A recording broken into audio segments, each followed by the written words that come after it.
Welcome to mission APS-C H YouTube channel. আজি আপোনালোকৰ কাৰণে লৈ আহিছে এটা জব আপডেট। এই আপডেটটো আহিছে সমগ্ৰ শিক্ষা অভিযান মিছন আসামৰ ফালৰ পৰা। বিশেষকৈ তেওঁলোকে চিভিল ইঞ্জিনিয়াৰিঙৰ কাৰণে ভেকেঞ্চি উলিয়াইছে, project engineer vacancy. Mainly qualification হিচাপে বিচাৰিছে B in civil engineering from institute recognise by AICTC or recognise university, আৰু লগতে 3 বছৰ এক্সপিৰিয়েঞ্চ বিচাৰিছে। গভৰ্ণমেণ্ট ডিপাৰ্টমেণ্টত হ'লেও হ'ব বা প্ৰাইভেট ৰিপুটেড এজেঞ্চিত হ'লেও হ'ব। আৰু ইয়াতে আৰু কিছুমান ডিজাইৰেবল কোৱালিফিকেশ্যন বিচাৰিছে, লাইক বিল্ডিং ডিজাইন প্ৰিপাৰেশ্যন আৰু ড্ৰয়িং এষ্টিমেটত যদি এক্সপিৰিয়েঞ্চ আছে তেতিয়াহ'লে প্ৰিফাৰ কৰা হ'ব।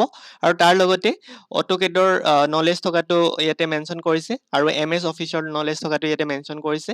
ইয়াতে যদি আপোনালোকে চেলাৰী ৱাইজ চাই, একজেক্টলি যিটো এছিষ্টেণ্ট ইঞ্জিনিয়াৰ পে' লেভেল হয় সেই পে' লেভেলটোতে ৰখা হৈছে। গ্ৰেড পে' 12,700 আৰু যিটো পে' বেন হয় 30,000-ৰ পৰা 1,10,000 হয়। আৰু নাম্বাৰ অফ পষ্ট এটা, আৰু প্লেচটো মেনশ্যন কৰিছে বিশেষকৈ ষ্টেট মিছন অফিচত প্ৰজেক্ট ইঞ্জিনিয়াৰ যিটো ভেকেঞ্চি হয় তাতে যদি চিলেক্ট হয় ষ্টেট মিছন অফিচত পষ্টিং হ'ব।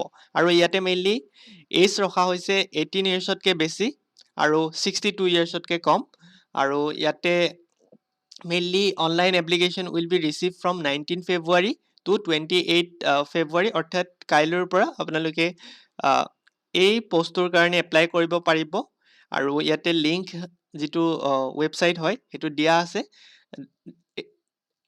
www.ssa.assam.gov.in। এই ৱেবছাইটটোত গৈ আপোনালোকে এপ্লাই কৰিব পাৰিব কাইলৈৰ পৰা। চ' যিসকল ইণ্টাৰেষ্টেড হয় তেওঁলোকে এই পষ্টটো এপ্লাই কৰিব পাৰে, যিহেতু পে' স্কেলছো আছে। আৰু ইয়াতে মেইনলি এই নটিফিকেশ্যন ওলাইছে মিছন ডাইৰেক্টৰ সমগ্ৰ শিক্ষা আসাম, কাহিলীপাৰা, গুৱাহাটীৰ ফালৰ পৰা। চ' ইয়াতে গোটেইখিনি মেনশ্যন কৰা আছে, গোটেই ৰিলিভেণ্ট ডিটেইলছ আৰু যিখিনি ৰুলছ ৰেগুলেশ্যনছ আছে গোটেইখিনি ইয়াতে মেনশ্যন কৰা আছে। চ' সেইখিনি আছিলে আজিৰ job update. Thank you for ৱাচিং।